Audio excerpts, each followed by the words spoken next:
have a new album already in, only 15 months after their last studio album, Whoosh. This album is an all covers record from Deep Purple that is called Turning to Crime. And today they released their first video and single from it for a song called 7 and 7 Is, which was originally done by the band Love. Remember, everything on here is a cover. I don't think Purple have ever done an all covers record before.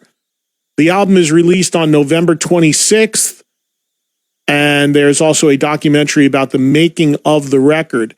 It is amazing how prolific Deep Purple still are at this point in their life. These guys are all mid to late 70s now.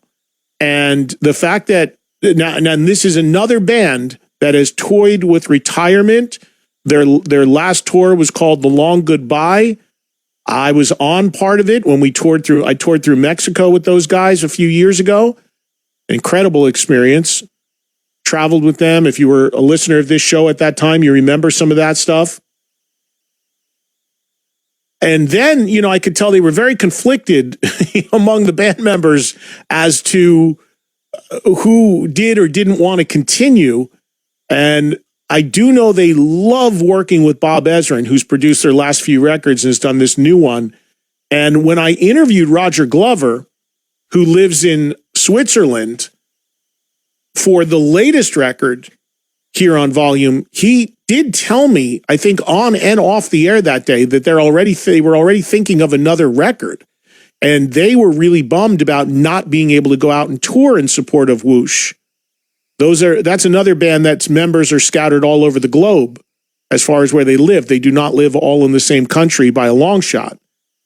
So that's made them doing any touring or moving around very, very challenging with the pandemic. It's cost them an entire tour cycle for a new record. But in the meantime, they've gone and made another record. And I'm not sure how they did this, being that they are so spread out. They are a band that loves to go into a studio all together, face to face, and play in a room and have it recorded. They are as old school as it gets.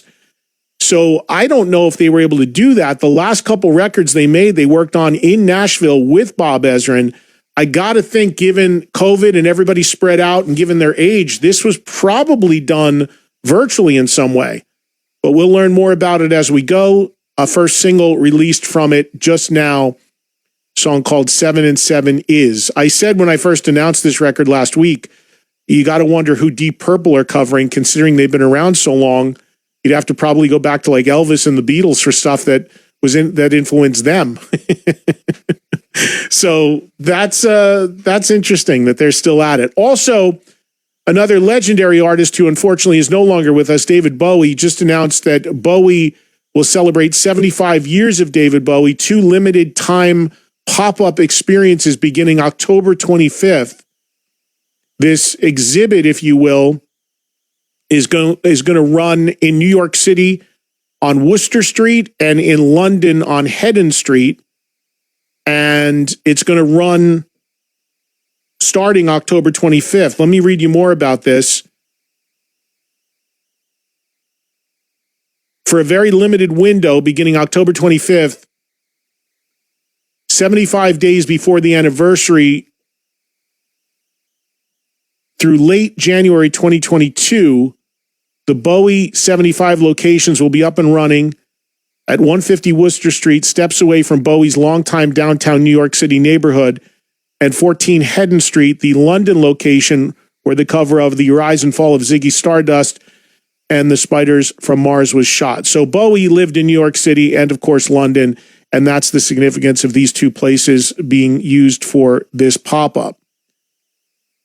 Let me tell you more about the actual event. The pop-ups will offer visitors a unique and immersive career-spanning deep dive into the sound and vision of David Bowie, with features including immersive audio and HD video screening rooms in partnership with 360 Reality Audio, immersive music experience using Sony spatial sound technologies, music and so a lot of tech stuff here.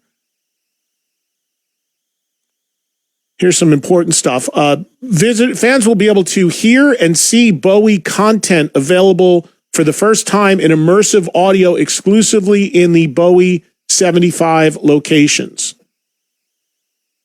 Hours of video content, including previously unseen behind-the-scenes material, rare footage from the Heathen and Reality eras, and more.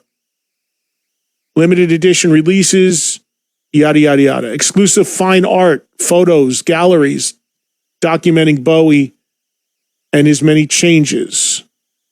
Spelled, of course, changes. Intimate special guests to be announced.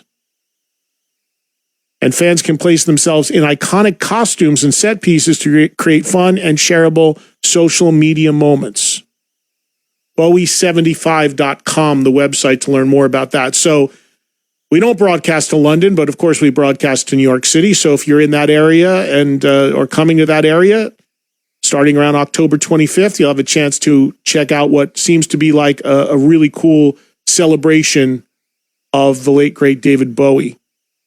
Sounds like it's going to kind of be like a mixed audio, video, art gallery type of deal with with plenty of opportunities to buy stuff on the way out. You know how when you walk out of a ride at Disney World or anything, it always routes you through the gift shop?